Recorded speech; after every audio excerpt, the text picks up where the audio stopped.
마태복음 7장 21절에 보면 나더러 주여 주여 하는 자마다 다 천국에 들어갈 것이 아니요 다만 아버지 하늘에 계신 아버지의 뜻대로 행하는 자라야 들어간다라는 말씀이 나옵니다. 이 말씀을 저도 많이 보고 또 묵상을 하지만 때로는 정말 좀 잘 납득이 안 되는 경우가 많습니다. 어떻게 주여 주여 주님을 그렇게 찾는데 어떻게 그 사람이 하나님 나라에 들어가지를 못하는가? 고개가 갸우뚱해지는 문제가 아닐 수가 없습니다. 거기에 우리가 찾을 수 있는 단서라고 한다면 하나님 뜻대로 행했느냐 하지 않았느냐 그 문제를 가지고 지금 얘기를 하고자 하는 거예요. 근데 그 뒷말씀을 보면 더 놀라워요. 내가 주의 이름으로 귀신을 쫓아냈고 주님의 이름으로 귀신을 쫓아냈고 예언도 하고 설교도 하고 여러 가지 능력도 행했다고 하는데 주님의 말씀은 더 놀랍죠. 난 너를 도무지 알지 못한다. 도대체 무슨 말씀입니까?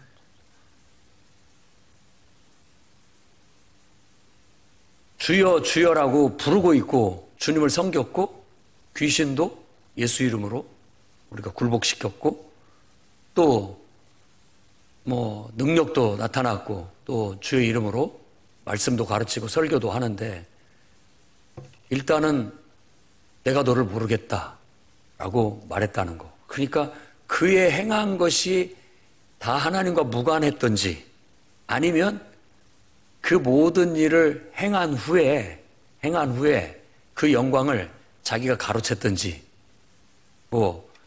어찌됐든 하나님의 뜻대로 행하지 못하는, 그러니까 하나님의 영광을 드러내지 못하고 하나님의 말씀대로 뭔가를 다 하지 못했다라는 것은 분명한 것 같아요. 제가 이 말씀을 드리는 것은 우리도 주의해야 된다라는 겁니다. 우리도 하나님과 나의 삶이 이렇게 연관되어 있지 않으면 이게 아무것도 아닐 수가 있어요.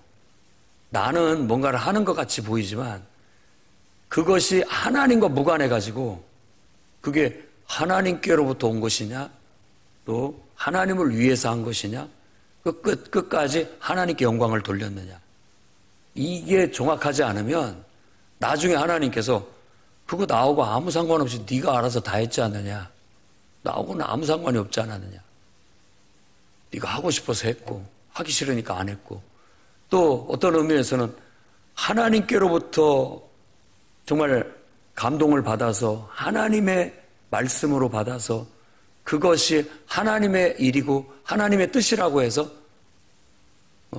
했느냐 이런 문제는 우리가 늘 그것을 상기시키고 또 우리 삶 속에서 그것을 구체화시키고 구현해 나가야 할 문제라고 볼 수 있는 겁니다. 교회 안에서 주님을 섬길 때 우리가 하는 일들이 철저히 하나님께로부터 나와서 하나님을 위해서 해야 되고 하나님의 영광을 위해서 해야만 진짜 하나님 나라의 역사가 일어나는 겁니다. 진짜 그것이 하나님의 역사지 그게 진짜 하나님의 통치고 하나님의 능력이 나타남이고 역사라는 걸 경험하게 되는 거예요. 저도 목회를 해오면서 미숙할 때는 그런 거 잘 몰랐던 것 같아요. 솔직하게 진짜 이거 내가 그렇게 해야 된다라고 하니까 막 내가 하려고 했고 내 열정이 더 앞섰던 경우도 있었던 것 같아요. 근데 진짜로 우리가 하나님의 일을 하고 하나님의 도구가 되고 하나님의 일꾼이 되고 하나님의 역사를 이루기 위해서는 철저히 우리 자신이 하나님과의 만남을 가져야 되고 그 만남 속에서 반드시 하나님의 말씀을 받아야 되고 그 말씀을 받은 말씀을 붙잡고 여러분들에게 주어진 현실 속에서 그 말씀을 성취하며 살아가는 그런 삶을 살아야 됩니다. 그래서 저는 오늘 이 창세기 12장에 아브라함을 부르신 이 이야기를 통해서 하나님의 말씀이 임하는 것, 그리고 그 말씀이 어떻게 우리 삶 속에서 실현돼야 되는가 하는 것들에 대한 교훈을 여러분과 함께 나누고자 합니다. 첫째는 우리 모두가 다시 한번 명료하게 하나님을 만나야 됩니다. 하나님을 만나야 돼요. 저도 따지고 보면 중학교 3학년 때 비로소 예수님을 나의 구주로 받아들이고 내 인생을 그분께 맡기고 그분과 함께 죽고 그분 안에서 다시 태어난다라는 믿음의 고백과 함께 물로 침례를 받았습니다. 그때 어렸지만 그래도 그런 믿음이 있었습니다. 그래서 버스를 타고 그 강에 가가지고 천막 치고 옷 갈아입고 거기서 침례를 받고 또 버스 타고 왔던 기억이 납니다. 그때는 봉고차도 변변치가 않아가지고 어른들 위주로 봉고9 그거 타고 갔던 것 같고 우리 학생들은 버스로 거기까지 가서 침례 받고 또 옷 갈아입고 다시 왔던 기억이 나요. 그리고 고등학교 1학년 때 내가 정말 성령 체험을 하고 하나님의 음성을 듣는 그런 경험을 했습니다. 예배 찬양 부르고 그렇게 정말 기도할 때 환상이 열리는 듯하고 그 속에서 주님이 보이고 주님 앞에 내가 말하고 있고 또 주님이 나에게 말하는 듯한 그런 음성을 듣게 됩니다. 그런데 저는 나름대로 그런 하나님을 만나는 경험들이 그래도 있다고 봐요. 그 도화선이 됐던 것은 중학교 2학년 때 갔던 여름 수련회가 도화선이 됐습니다. 그러니까 중학교 1학년 때부터 교회를 다녔는데 2학년 때 가서야 이제 비로소 좀 교회에 적응을 하고 이제 교회 행사나 이런 것들에 참여를 하기 시작을 했으니까 그때 여름 수련회를 가가지고 거기서 정말 예배다운 예배, 막 온 힘을 다하고 마음을 다한 예배를 드렸던 것 같아요. 여러분, 저도 여러분을 평가하지는 않습니다. 여러분 나름대로 이 자리에 나온 것만도 하나님을 향한 마음의 정성이 있는 것이고 또 이곳에 와서 찬양을 부르는 것도 여러분들의 힘을 다하고 마음을 다해서 하나님 앞에 올려드리는 찬양이고 기도하자고 했을 때 정말 하나님만 바라보고 하나님을 느끼려고 하고 하나님께 내 속마음을 아뢰고 하나님이 또 나한테 뭔가를 말씀하시려는지를 느껴보려고 하는 마음을 다해서 집중해서 기도하고 계시다고 믿습니다. 또 설교를 들을 때 저 목사의 말이 아니라 저 목사를 통해서 나에게 주신 진짜 하나님 입에서 나오는 말씀을 찾아내려고 그걸 들으려고 정말 집중하고 하나님의 음성으로 들으려고 하나님 말씀으로 들으려고 노력하고 있다고 믿습니다. 그게 진짜 예배니까요. 진짜 예배니까. 근데 우리가 세상에 좀 살다가 세상 때가 먹고 영향을 받게 되면 마음이라는 게 완전히 하나님 앞에 다 찬양을 드리고 온 마음으로 찬양을 드리고 온 마음으로 기도를 드리고 온 마음으로 하나님 말씀을 듣고 진짜 예배자의 자리에 싹 들어가서 하나님과 진실된 만남을 이루는 것은 제가 관찰하고 경험해 본 바로는 그렇게 흔하지가 않은 것 같아요. 그래서 저는 저와 여러분들이 그런 어떤 전통이나 습관을 깨부수고 적어도 여러분들이나 저나 하나님을 예배한다고 했을 때는 모양만이 아니라 흉내내는 정도가 아니라 진짜로 하나님을 찬양하고 진정으로 기도하고 진정으로 하나님 말씀을 듣고 예배하는 그런 자리로 나아갈 수 있기를 바랍니다. 여러분들이 사람의 눈치를 보고 사람의 형편을 따지고 그렇게 찬양하면 진짜 찬양이 아닙니다. 여러분 눈에는 하나님만 보여야 돼요. 그렇게 해야 됩니다. 그거 하나님 그래야 자유할 수 있어요. 자유할 수 있고 그 속에서 진짜 찬양을 부를 수가 있게 되는 것이죠. 흉내내는 찬양이 아니고 진실한 찬양. 기도도 흉내내는 기도가 아니라 진짜 기도. 하나님 말씀을 듣는 것도 연설 듣는다는 태도가 아니라 진짜 하나님의 입에서 나오는 정말 나에게 주신 진짜 하나님의 말씀, 그걸 들으려고 집중을 한다면 우리가 진짜 하나님을 만날 수 있게 되고, 정말로 하나님을 진실되게 만나는 그 만남은 우리 인생에 엄청난 변화를 가져옵니다. 하나님을 만나는 경험은 우리 영혼이 깨어나는 경험이에요. 그래서 성경에서는 거듭남이라고까지 얘기를 합니다. 다시 태어나는 경험이에요. 근데 우리가 어려서부터, 모태에서부터 교회를 다니고 주일학교를 다니고 또 학생회를 다니면서, 그리고 이제 결혼하고 청년 활동을 하고 장년이 돼서도 신앙생활을 해나가는데, 어떤 경우는 이렇게 보면 진짜 인격적으로 주님을 만난 사람이 아니다. 기독교 문화에는 익숙한데, 너무나 교회 생활에는 익숙한데 진짜 살아계신 하나님을 만난 것 같지가 않아요. 아직 뭔가 그 감을 못 잡고 있는 것 같고, 진짜 하나님을 만나는 그런 어떤 만남에 대해서 좀 겉돌고 있는 듯한 느낌이 많이 듭니다. 아브라함도 오늘 75세 때 지금 어떻게 보면 하나님을 만났다라고 할 수 있는데, 그 전부터 하나님은 계속 그를 부르셨던 것 같아요. 그러니까 갈대아 우르에서부터 뭔가를 모르는 하나님의 부름을 쫓아서 이렇게 나아온 것 같은데, 아버지 데라가 죽고 비로소 가나안 땅에 들어와서야 비로소 하나님을 만났다고 할 수 있는 만남이 이루어진 거예요. 그래서 그의 나이가 75세라고 하고, 그의 인생은 그로부터 100년, 175세 하나님 앞에 갈 때까지 100년 동안을 하나님과 동행하는 그런 삶을 살게 되는 거예요. 오늘 여러분들 자신을 살펴 정말 하나님과의 만남이 인격적으로, 더 구체적으로 분명한 만남이 이루어질 수 있기를 바랍니다.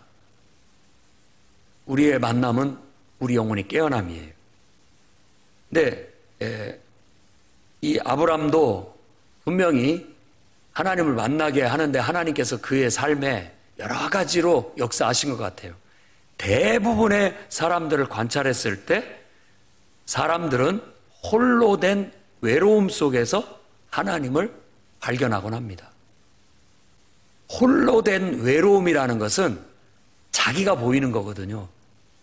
자기가 보이는데 자기가 너무나 나약해 보이고 초라해 보이고 아무것도 아닌 것 같이 보이고, 그런 어떤 자기 발견이라고 할 수 있는 겁니다. 아브라함도 자녀가 없었어요. 그리고 분명히 갈대아 우르 땅을 떠난다라는 것 자체도, 그 자기 고향 땅을 떠나는 것도 거기에서 삶이 뭔가 편치가 않았고 만족이 없었기 때문이라고 할 수 있는 겁니다. 어디를 떠난다라는 것은 방황과 같아요. 뭔가를 찾아서 가는 방황과 같아요. 우리 인간이 이 끊임없는 방황이 끝이 나려면 나를 창조하신 하나님을 만나야 그때서 비로소 끝이 납니다. 하나님을 진정으로 만나서 그분 안에, 그분의 항구 안에 내가 정박하고 거기에서 안정을 찾고 평안을 얻고 만족을 찾을 때에서 비로소 내 영혼이 그 안에서 안식을 얻게 되는 거예요. 그걸 우리는 구원이라고 할 수 있는 겁니다. 그래서 대부분의 그리스도인들에게 이단들이 와서 당신 구원받았냐고 한다면 확신하지 못하는 게, 하나님을 만난 분명한 경험과 그 하나님을 만남을 통한 내 영혼의 깨어남, 그리고 내 인생의 새롭게 태어남을 명료하게 하지 못하기 때문에, 명확하지 않기 때문에 대부분 흐지부지해가지고 내가 믿는 건지 안 믿는 건지, 제대로 하나님을 만난 건지 안 만난 건지 늘 방황하듯 그렇게 살아가곤 합니다. 여러분들도 영적 지도자들도 교회 안에서 여러분의 목장 식구들 중에 진짜 하나님을 또렷하게 못 만난 사람들이 있는가 잘 살펴야 됩니다. 그래서 그런 사람들을 하나님은 우리를 통해서 도와주라고 하는, 그 영혼을 깨워내라는 거예요. 영혼을 깨워내라. 그의 영의 눈을 띄워주게 해라. 그게 우리의 사명인 거예요. 하나님은 그러라고 우리를 부르시고 세워주셔서 어떻게든지 그 영혼을 정말 하나님이 역사하셔서 깨워낼 수 있게끔. 그래서 어떻게 보면 시험이 들 수 있는 일, 또 인생에 어려운 일 닥쳤을 때 그 문제 때문에 저 사람이 이제 하나님 안 믿겠구나, 교회 안 내오겠구나. 이건 우리 인간의 생각인 거예요. 오히려 그때가 하나님을 만날 기회가 됩니다. 그러니까 우리는 기도해야 돼요. 하나님이 일하기 시작하시는구나. 믿음의 눈으로, 영의 눈으로 하나님, 저 문제 하나님께서 저 영혼을 깨우시려고, 저 영혼을 만나주시려고 역사하고 계시군요. 하나님, 그 영혼이 마음을 열고 정말 그 어려움 속에서 하나님을 찾게 하시고 하나님을 의지할 수 있게 해달라고. 그때 우리는 진짜 영적 싸움을 싸워야 될 때인 겁니다. 하나님께서 내게 그 영혼을 맡겨주셨다는 것은 그때 필요하기 때문에 나에게 맡겨주신 거예요. 나하고 친하고 교회를 잘 나오고 또 문제가 없을 때는 덜 내 도움이 필요해요. 그런데 정말로 하나님께서 역사하실 때는 그때야말로 기도해야 될 때고, 그때 우리가 그에게 하나님의 말씀을 들려주고 그 영혼이 눈을 뜨고 진짜 하나님을 만나는 경험을 할 수 있도록 이끌어 줘야 되는 겁니다. 사람은 정말 지독한 홀로 된 외로움 속에서 자기를 발견하게 되고, 그 속에서 어떤 것으로도 해결할 방법이 없고 정말 앞뒤가 다 막힌 그런 복잡한 문제를 만났을 때 자신을 도와줄 창조주를 찾게 되는 겁니다. 거기에서 눈을 뜨게 되는 거예요. 대부분의 사람들은 그렇게 하나님을 만나다고 다 간증하고 있습니다. 하나님의 필요를 못 느끼는 부자 심리를 가진 사람은 하나님 나라에 들어가기가 어렵습니다. 하나님을 찾지 않으니까. 잠언서 8장 17절에 나를 사랑하는 자들이 나의 사랑을 입으며 나를 간절히 찾는 자가 나를 만날 것이니라. 아멘입니까? 그렇습니다. 하나님이 너무 필요해요. 정말 나를 창조하신 분이 계시다면, 하나님이 살아계시다면 제발 나를 좀 만나 주십시오. 그런 간절함이 우리의 영혼을 눈뜨게 만들고 그걸 통해서 하나님을 만나게 되는 그 경험이 그의 인생일 때 완전히 삶을 변화시키는 변화의 새 시작이 되게 되는 겁니다. 아브라함의 75세까지의 삶은 의미가 없어요. 하나님을 만나기 전에 그의 인생은 의미가 없어요. 75세부터 하나님을 만난 그의 삶만이 성경에서는 생명의 책이기 때문에 생명 안에 있는 삶이에요. 그러니까 75세지만 사실 그때에 하나님을 만나 태어난 어린아이와 같다고 볼 수 있습니다. 하나님을 만나서 100년 동안 하나님과 동행하고 하나님 앞에 쓰임받다가 그는 하나님께 돌아가게 된 겁니다. 사람들이 하나님이 없을 때 느끼는 감정은 외로움, 좌절감, 우울함, 분노, 그리고 정말 어떤 인생의 수렁에 빠진 듯한 그런 헤어나올 수 없는 깊은 무력감들을 느끼곤 합니다. 그것이 다 나쁜 것만이 아니에요. 우리가 기도하고 저것이 하나님의 역사라면 그 경험을 통해서 그는 그 영혼 속에 지금까지 묻어놨던, 지금까지 잃어버렸던 기능, 예배자의 기능, 하나님의 형상을 닮은 그 속에 감춰졌던 하나님의 형상이 다시 빼꼼히 문을 열고 내다보게 되고 깨어나게 되고 드러나게 돼서 하나님을 예배하는 자로 회복될 수 있고 정말 하나님과 함께 하나님을 품고 살아가는 그런 인생으로 변화되게 되는 겁니다. 하나님을 만나는 경험은 우리 영혼을 깨어나게 하고 우리를 영적으로 성장하고 건강한 삶을 살 수 있게 만듭니다. 그래서 깊은 만남이 이루어지면 이루어질수록 말로 할 수 없는 평안이, 그리고 말로 할 수 없는 기쁨이, 그리고 말로 할 수 없는 어떤 유능감, 나를 통해서 하나님이 일하고 계시다는 그런 유능감이 풍성하게 느껴지게 되면서 우리 인생은 살아있는 것을 느끼게 되고 그 속에서 많은 열매를 겪게 되는 겁니다. 그러기 위해서 우리는 어떻게 해야 됩니까? 예레미야 29장 13절에 너희가 온 마음으로 나를 구하면 나를 찾을 것이요 나를 만나리라. 여러분 속에 하나님이 느껴지지 않는다면 정말 온 마음을 다해서 하나님을 찾는 기도의 사람이 되시기를 바랍니다. 제일 불행한 사람이 하나님을 만나지도 못했고 하나님이 내 안에 느껴지지도 않는데 아무렇지도 않게 산다는 거예요. 그게 제일 불행한 인생인 거예요. 그러니까 자기가 불행한지도 모르고 살아가고 있는 인생들을 하나님은 깨우치기 위해서 네가 불행한 것을 내가 보여주겠다. 너의 실존, 너의 있는 그대로의 모습을 보여주겠다 하고 하나님이 역사하셔서 그걸 느끼게 해주는 거예요. 그런데도 불구하고 끝끝내 고집센 사람들은 끝끝내 하나님을 인정하지 않으려고 하고 찾지를 않아요. 결국 가시채를 뒷발질하는 것이 네게 고통이 아니냐. 하나님은 계속 우리를 부르고 계시고 하나님을 눈앞에 보여주고 있는데도 애써서 그걸 거부하는 것은 꼭 우리가 가시채를 짐승처럼 가시채를 뒷발질하는 것 같은 그런 스스로를 고통스럽게 만드는 것에 불과한 겁니다. 그럴 때 정말 하나님이 내 인생에는 꼭 필요하구나. 하나님이란 존재에 대해서 관심을 갖게 되고 마음을 열게 되고 더 알고 싶어서 그분을 찾게 되고 또 찾게 되고 그러면서 그분에 대한 사랑이 싹이 트고 그분과의 인격적인 관계가 맺어지면서 친밀해져 가게 되는 그런 은혜를 겪게 되는 겁니다. 그래서 제자훈련 과정을 통해서 우리 교회 안에서도 주님과의 그런 인격적인 만남을 우리가 배우게 되고 더 구체적으로 가르쳐야 할 필요성이 있다고 저도 느끼고 있습니다. 모든 성도들이 교회를 나와서 제자훈련을 받으면 그 속에서 진짜 하나님을 인격적으로 만나고 그분과의 만남을 통해서 삶이 변화되는 새로운 삶의 변화가 혁혁하게 이루어져야 돼요. 심지어는 그냥 거의 180도 달라졌다.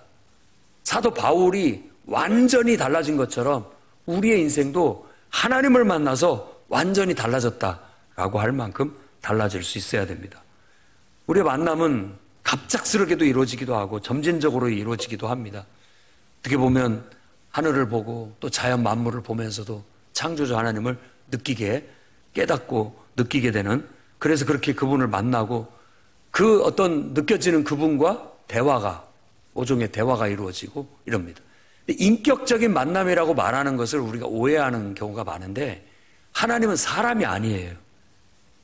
하나님은 사람이 아닙니다. 그런데도 불구하고 우리가 사람처럼 내가 그분과 대화하고 마치 그분을 어떤 한 사람처럼 존귀하신 분처럼 대하는 그런 관계를 인격적이라고 하는 거예요. 사람처럼. 그래서 하나님 얼굴이 있다고 생각을 하고 그분이 말을 한다고, 우리말을 한다고 생각을 하고 그분의 모습도 존귀한 모습이라고 이렇게 느끼면서 그런 것들이 연상되어지면서 그분을 그런 어떤 구체적인 이미지나 또 구체적인 어떤 음성이나 이런 것들로 소통하는 것을 인격적인 만남이라고 하는 거예요. 막연하다가 그런 것들이 되는 거죠. 자, 아이들이 단어를 모를 때는 뭘로 대화를 합니까? 그냥 옹알이, 소리 내는 걸로 대화를 하는 거죠. 감정 표현도 하고 뭣도 하는 거죠. 근데 단어를 배우면 그 단어를 이제 쓸 줄 아는 거예요. 말을 하게 된다는 것도 그런 의미가 있는 거예요. 우리도 하나님과의 모종의 영적 소통은 말도 필요 없고 뭐 아무것도 필요 없어요. 그냥 그 하나님과 그냥 어떤 영적인 소통이 있습니다. 그런데 그런 것들을 좀 더 구체적으로 느끼기 위해서 인간적으로 하나님을 바라보게 되고 하나님을 듣게 되고 이러면서 인격적인 만남이 이루어져 가게 되는 겁니다. 그래서 자연 만물을 보면서도 그 속에 계신 하나님을 인격적으로 여기면서 그분과 대화하고 소통할 수가 있게 되고, 또 찬송을 부르면서도 그 찬송을 부르는 가운데에서도 그 찬송가의 가사를 묵상하면서 그 속에서도 모종의 그분과의 영적인 소통이 이루어지게 되고, 또 하나님의 말씀을 읽고 묵상하면서 그 말씀 속에서 묘사하고 있는 하나님을 떠올리면서 그 하나님과의 만남을 갖게 되는 겁니다. 그리고 인격적인 만남을 갖게 되는 것이죠. 그런데 그게 이제 그냥 자연 만물 속의 하나님, 찬양 속의 하나님, 성경 말씀 속의 하나님이 어느 순간 나의 하나님이 되는 때가 있는 거예요. 나의 하나님. 그분이 누군가가 경험한 하나님이 아니라 이제는 그도 경험한 하나님이 진짜 내가 경험한, 내가 만난 하나님, 나의 하나님이 되는 그런 체험을 하게 되면서 우리는 하나님을 알게 되고 만나게 되고 더 깊이 알아가게 되면서 깊은 관계가 형성이 되게 되는 겁니다. 그러니 여러분, 인내심을 갖고 충분히 시간을 갖고 주님과 만남을 이루어 나가십시오. 주님이 필요합니다. 내 인생에 나의 창조주 되신 하나님만이 내가 섬길, 내가 예배할 유일한 대상이시고, 당신만이 나를 구원해 줄 수 있고, 당신만이 나에게 진정한 평안과 기쁨과 구원을 가져다 줄 수 있는 유일한 분이십니다. 나를 만나 주십시오. 찾고 또 찾으면 하나님은 꿈속에서도 만나 주시고, 또 여러분의 삶의 경험 속에서도 만나 주시고, 성경 말씀 속에서도 만나 주시고, 찬송 속에서도 만나 주시고, 여러분이 읽는 성경 말씀 속에서도 만남을 갖게 되는 겁니다. 지식적으로, 이론적으로, 그리고 얄팍하게만 하나님을 만나는데 만족하지 마시고, 정말 성경의 인물처럼 더 구체적이고 더 명료하고 더 분명하게 하나님을 만날 수 있는 경험을 하게 해달라고 여러분 기도하며 나아가십시오. 그러면 하나님은 여러분을 만나 주실 것이고, 그분과 아주 깊은 만남의 교제 속에서 그분의 큰 사랑을 받게 되고, 그 사랑 안에서 세상에서 둘도 없는 행복을 누리게 될 겁니다. 하나님을 꼭 만나시고 그걸 명료하게 해나가시기를 바랍니다. 더 분명한 만남, 그것들을 구현해 나가십시오. 그런 것들이 없으면서 답답해하면서도 기도도 하지 않고 찬송도 하지 않고 성경도 보지 않고 예배도 안 드리는 것이 너무 이상해요. 그래서 마태는 그런 말을 하지 않았나 몰라요. 나더러 주여 주여 하는 자마다 다 천국에, 천국, 이건 죽어서 가는 천국이라는 개념보다도 하나님의 임재 속에서 하나님을 만나는, 하나님의 통치 아래 들어가는 경험이라고 말해야 됩니다. 그러니까 경험을 한 적이 없어요. 겉으로는 교회 생활을 다 해요. 행사도 하고 뭐 인간적으로 육신적으로 못할 것이 없잖아요. 노래도 배우면 할 수 있는 것이고, 기도도 그 학습으로 할 수 있는 거예요. 다 할 수는 있어요. 그런데 정작 진짜 영적으로 하나님과 인격적으로 개인적으로 하나님과의 만남이 없으니까 능력이 없는 거예요. 변화도 없는 거죠. 그러니까 엉뚱한 소리만 하는 거예요. 교회 다니면서. 인간적인 소리만, 세상적인 소리만. 그런 걸 보고 나더러 주여 주여 하는 자만 다 천국에 들어가는 거 아니다. 내 아버지의 뜻대로 행하는 자라야 된다. 그러니까 하나님을 진짜 만나서 그분과 함께하는, 그분의 뜻대로 살아가는 삶을 살아야 되는 거예요.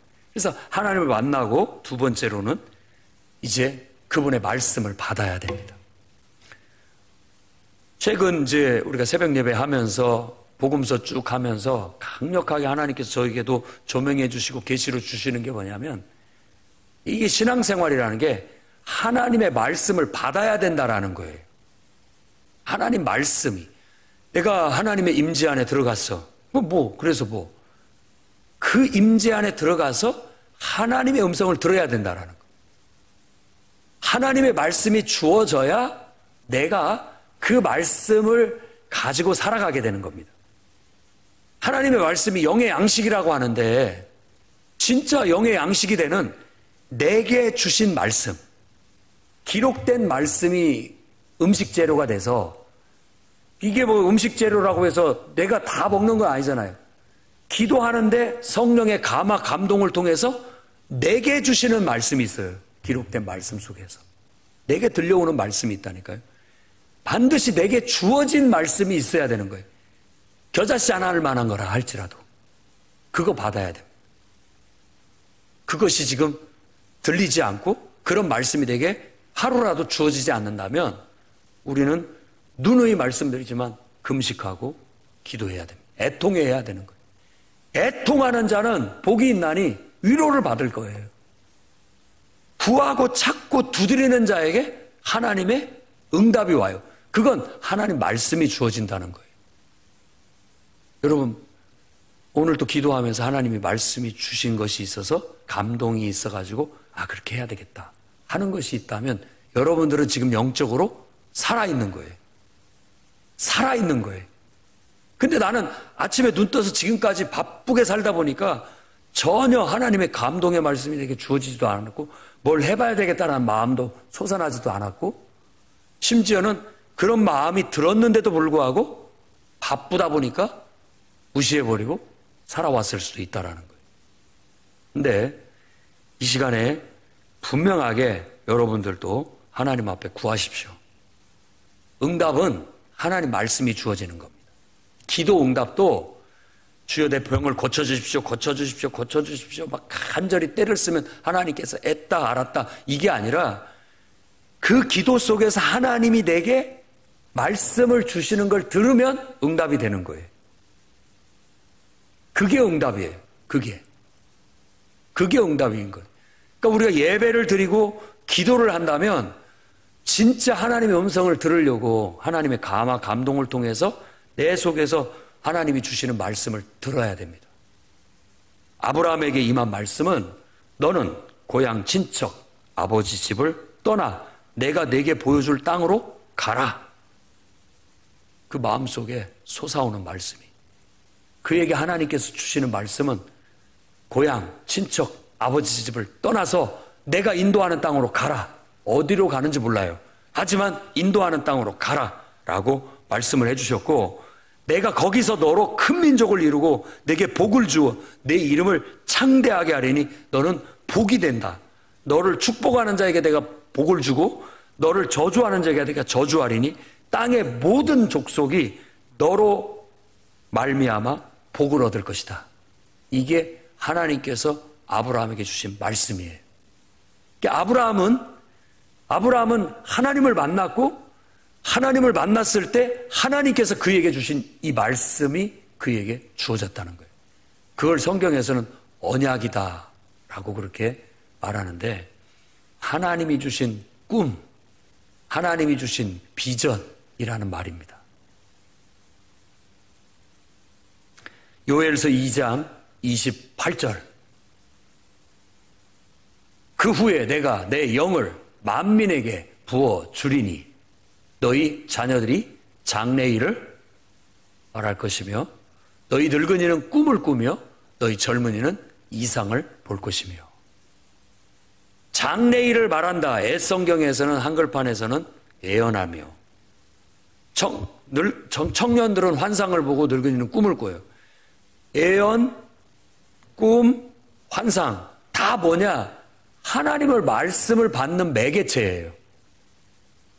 성령이 임하면 말씀이 임한다. 이건 당연한 원리라는 거예요. 당연한 원리. 성령이 임하면 환상을 통해서 말씀이 임하고 성령이 임하면 꿈을 통해서 말씀이 임하고 성령을 임하면 계시를 통해서 말씀이 임하는 거예요. 내게 하나님의 말씀이 들려지고 내게 하나님 말씀이 솟아나는 거예요. 어떻게 보면 은혜 받았다라는 게 그런 것일 수 있습니다. 예배 드리는데 은혜 받았어 나. 말씀을 받았다는 거예요. 말씀을. 하나님께서 예배 드리는데 감동으로 내게 말씀을 주셨어. 그게 은혜예요. 아브라함에게 너는 본토 친척 아버지 집을 떠나 내가 지시할 땅으로 가라. 내가 너로 큰 민족을 이루게 하겠다. 너 복이 되게 하겠다. 그리고 너로 인해서 만민이 복을 받게 하겠다. 라고 하시는 하나님이 주신 말씀이 그에게 하나님의 주시는 비전의 말씀이 내 꿈이 되고 내 비전이 되고 그렇게 되는 것. 한번 가슴에 손을 얹고 한번 생각해 보십시오. 내가 신앙생활을 하는 게 하나님을 만나서 이렇게 하나님께서 내게 어떤 말씀을 주신 것으로 내가 살아가고 있는가? 물론 우리가 배우고 읽은 이 성경 말씀의 다양한 말씀들이 다 나에게도 해당되는 말씀이기 때문에 뭐 다 이 말씀이 다 기다라고 말할 수 있지만, 다시 얘기하지만 이 모든 음식 재료 중에 내가 먹을 수 있는 음식이 나오는 겁니다. 이 속에서 재료가 없어도 안 나오는 거고, 재료가 있는데 그 속에서 성령의 감화 감동을 당해서 하나님께서 나를 통해서 일하시고 역사하시기 위해서 내게 말씀을 주셔요. 그것이 내 꿈이 되고 내 비전이 되어 나아가게 되는 것이죠. 오늘날 성령이 임하면 하나님의 계시가, 또 환상이 열리고, 또 정말 꿈을 통해서 하나님께서 말씀을 주십니다. 여러분들도 신앙생활을 밋밋하게 무감각하게 하지 마시고, 우리 풍요로운교회 성도들은 정말 기도하는 사람이 되고 성령 충만한 사람이 되고 하나님의 임재 속에 나아가는 그런 사람들이 돼서 그 속에서 반드시 하나님의 말씀을 꼭 들을 수 있기를 바랍니다. 하나님의 말씀이 여러분에게 안 주어지면 주어질 때까지 구하고 찾고 두드리기를 멈추지 마십시오. 그럴 때 기도하는 겁니다. 그럴 때 찬송하고 그럴 때 예배하는 거예요. 이게 이런 말씀이 주어지지도 않았는데 기도도 안 하고 찬송도 안 하고 예배도 안 드리면 가망이 없어요. 죽은 거예요. 내가 목회자지만 목회를 하더라도 내가 만일 그렇게 하나님 말씀이 주어지지 않는다면 저는 그냥 인간적인 목회를 할 뿐인 것이죠. 여러분들이 신앙생활을 하더라도 마찬가지입니다. 여러분들이 영적으로 깨어나지 못하고 진짜 하나님의 임재 안에서 하나님께로부터 오시는, 들려오는, 주어지는 말씀을 듣지 못하게 된다면 여러분들은 그냥 인간적인 신앙생활을 하는데 멈추고 말 거예요. 하나님 나라의 잔치는 맛을 못 봐요. 정말 주님의 임재 속에 들어가서 오늘 또 하나님이 주신 말씀의 잔치 속에 여러분들이 살아갈 수 있기를 바랍니다. 세 번째로는 이렇게 말씀이 주어진다면 이제 우리는 그 말씀을 따라서 행해야 됩니다. 즉각적으로. 하나님 말씀을 받은 아브라함은 즉시 말씀을 따라갔다고 4절에 얘기합니다. 아브라함이 여호와의 말씀을 따라갔고 라고 말합니다. 말씀대로 하기 시작했다라는, 그대로 했다라는 그런 말인 거죠. 단순한 말이지만 이건 영적 원리예요. 예배하고 하나님 말씀이 임하고 그 말씀대로 행하고, 이것이 우리의 삶에 하나님의 역사가 일어나는 방법이에요. 그걸 복음서는 예수 그리스도 복음서를 통해서 예수님의 가르침이라고 우리에게 소개하고 있는 거예요. 말씀의 씨가 떨어졌고 그 씨가 자라서 결실하게 되는 거. 그게 하나님의 역사예요. 그게 하나님 나라예요. 그게. 그러니까 우리가 하나님을 만나지도 못했다든지 희미하게 만났다든지 하나님 말씀을 받지를 못했다든지 말씀이 희미하다든지 말씀을 받았는데도 실천을 못한다든지 아니면 희미하게 실천한다든지 이러면 하나님의 역사가 나타나려고 하다가 말아버리는 거예요.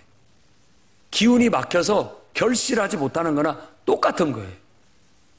정말 여러분들의 믿음의 조상 아브라함처럼 나도 정말 하나님을 만나서 하나님 말씀을 받아 그 말씀대로 행함으로 하나님의 꿈이, 하나님의 비전이 내 삶을 통해서 이루어지는 것을 나도 맛보고 싶다.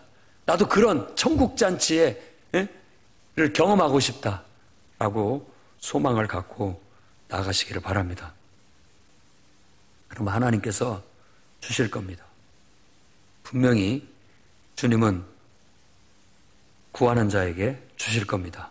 찾는 자에게 찾아내게 해주실 겁니다. 문을 두드리는 자에게 열리게 해주실 겁니다. 그게 마태복음 7장의 예수님의 가르침이에요. 이 기도는 앞뒤 문맥을 잘 읽어보십시오. 하나님의 뜻을 행하기 위한 기도입니다. 하나님의 뜻을 행하기 위한 기도예요. 기도는 하나님과 무관하게 내가 원하는 걸 얻기 위해서 구하는 기도가 아니에요. 이 기도는 하나님이 내게 주신 말씀을 이루어가기 위한 기도인 거예요. 아브라함에게 이런 말씀을 줬어요. 큰 민족을 이루겠다. 내 씨로, 여기에서는 말하지 않지만 계속 그 말씀을 붙잡고 하나님을 섬기면서 예배하고 기도할 때 이 말씀이 더 구체화되는 거예요. 하늘의 별처럼, 바다의 보레알처럼. 왜 자꾸 이렇게 하나님께서 더 구체적으로 또 말씀을 더 주시느냐? 하나님 말씀을 받았는데 그 말씀이 내 눈앞에 현실은 이루어지지가 않아요, 지금. 그리고 환경이 이루어질 만한 형편도 아니고 환경도 아니에요. 그러니까 자꾸만 마음이 낙심이 되고 위축이 되죠. 말씀이 의심이 되고 내가 그걸로 인해서 위축되고 그럴 때 우리가 해야 할 것은 기도하고 예배하는 겁니다. 하나님 어떻게 된 겁니까? 하나님 주신 말씀 붙잡고 가고 있는데 왜 현실은 지금 전혀 달라지지가 않습니까? 변화되지 않습니까? 하나님 앞에 구하고 찾고 기도하면서 나아가는 거예요. 그 말씀이 이루어질 때까지 우리의 기도는 멈춰서는 안 됩니다. 계속 의심이 들면 더 기도해야 되고 또 정말 불가능해 보일 때 더 기도해야 되고 그럼으로써 우리도 영적으로 우리 믿음이 자랄 뿐만 아니라 하나님과 더욱더 밀착돼서 그분과 동행하게 되고 그분의 능력이 나를 통해서 역사하는 걸 경험하게 되는 거예요. 우리 모두가 다 그렇게 될 수 있었으면 좋겠습니다. 나도 미숙하고 여러분들도 미숙할 수 있습니다. 하지만 우리가 분명한 것은 그것을 확신하고 그 길로 가고 있다는 거예요.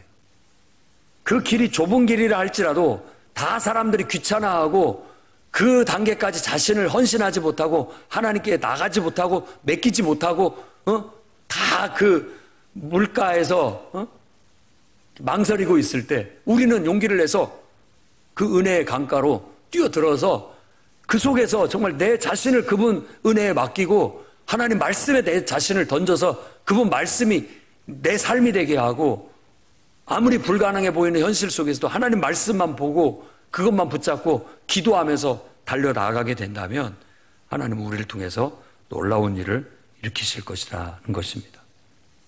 여러분들은 하나님이 쓰시는 도구입니다. 우리의 기도와 예배는 하나님의 역사가 나타난 통로입니다. 여러분의 기도가 더 좀 굵어지고 더 분명해지고 강해졌으면 좋겠습니다. 여러분들의 예배가 더 좀 통로가 넓어졌으면 좋겠고 하나님이 역사할 수 있는 충분한 아주 그런 통로가 될 수 있었으면 좋겠습니다. 하나님이 어딨냐라고 말하기 전에 여러분들의 기도가 여러분들의 예배가 더 온전해질 수 있도록 힘쓰십시오. 왜냐? 그것이 하나님의 살아계심을 경험하는 통로가 되는데 하나님의 능력의 말씀이 나타나는 통로가 되기 때문에 그렇습니다. 사도 바울을 예로 들어볼 수 있습니다. 사도 바울도 부활하신 예수님을 만나기 전에는 그의 인생도 방황하는 인생입니다. 겉도는 인생이고 헛된 인생이었습니다. 다메섹 도상에서 부활하신 예수님을 만나고 그 속에서 하나님 말씀을 받게 됐고 그는 평생 그 말씀을 따라 사는 인생을 살았던 것입니다. 사도행전 9장 15절 16절은 이렇게 얘기합니다. 주께서 이르시되 가라 이 사람은 내 이름을 이방인과 임금들과 이스라엘 자손들에게 전하기 위하여 택한 나의 그릇이다. 그가 내 이름을 위하여 얼마나 고난을 받아야 할 것을 내가 그에게 보이리라. 아나니아라고 하는 제자에게 하는 말이에요. 네가 가서 이 말씀을 들려줘라. 다메섹 도상에서 정말 예수님을 만났는데 예수님이 하나님이라는 사실을 깨닫게 되고 비로소 하나님을 제대로 만나게 되는 것이죠. 거기에서 하나님 말씀이 그에게 임하게 되는 겁니다. 아나니아는 바울을 찾아가서 그에게 이 말을 전하고 안수했더니 그 눈에서 비늘 같은 것들이 벗겨지고 그게 성령이 충만히 임했어요. 그래서 그에게 세례도 주고 그가 그때부터 완전히 하나님 말씀을 받고 변화돼서 그 말씀대로 사는 삶을 살게 되는 겁니다. 성경은 그 즉시 나아가서 예수를 그리스도라고 전하기 시작했다고 말합니다. 그러니까 사람들이 다 깜짝 놀란 거예요. 예수 믿는 사람을 잡아다가 감옥에 넘기는 사람 아니냐. 근데 지금 죄가 뭐 하고 있느냐. 완전히 달라져 갖고 지금 예수를 그리스도라고 전하고 있는 거 아니냐. 혹시 우리를 속이려는 건가? 믿기지 않게끔 사람이 변화됐다라는 걸 말해주고 있어요. 그리고 사도행전 20장 23절 24절에 그는 이렇게 고백합니다. 오직 성령이 각 성에서 내게 증언하여 결박과 환난이 나를 기다린다 하나 내가 달려갈 길과 주 예수께 받은 사명 곧 하나님의 은혜의 복음을 증언하는 일을 마치려 하면은 나의 생명조차 조금도 귀한 것으로 여기지 아니하노라. 그의 삶의 고백입니다. 하나님 말씀 받았고 그 말씀이 내가 갈 길이고 내가 달려가야 할 사명이다 라고 확신했어요. 그리고 그것을 이루기 위해서 그것을 마치기 위해서 완성하기 위해서는 내 목숨은 귀한 게 여기지 않는다. 그 말은 하나님 말씀보다 내 목숨을 더 귀하게 여기지 않는다. 나는 그의 그릇이고 그의 도구일 뿐이기 때문에 주님 뜻대로 나는 따라갈 뿐이다 라고 고백하고 있는 거예요. 이 고백이 바로 우리의 고백이 돼야 되겠습니다. 아브라함이 하나님을 만나 그 인생이 변화된 것처럼 저는 오늘 여러분들이 더욱더 분명하게 하나님을 만나는 만남을 이루기를 바랍니다. 그리고 하나님을 만났다면 여러분들이 정말 하나님 임재 속에서 분명하고 또렷하게 매일 살아있는 하나님의 말씀을 들으시기 바랍니다. 하나님 말씀이 임해야 돼요. 그리고 그 말씀을 붙잡고 사도 바울처럼 그것이 내가 달려갈 길이고 내가 이루어야 할 사명이라고 믿고 그걸 이루기 위해서는 여러분 목숨을 아끼지 말고 그분께 순종하는 그래서 하나님께 도구로 쓰여질 수 있고 하나님 영광을 드러내는데 귀하게 쓰여지는 그런 위대한 인생들이 되시기를 주의 이름으로 축원합니다. 기도하겠습니다.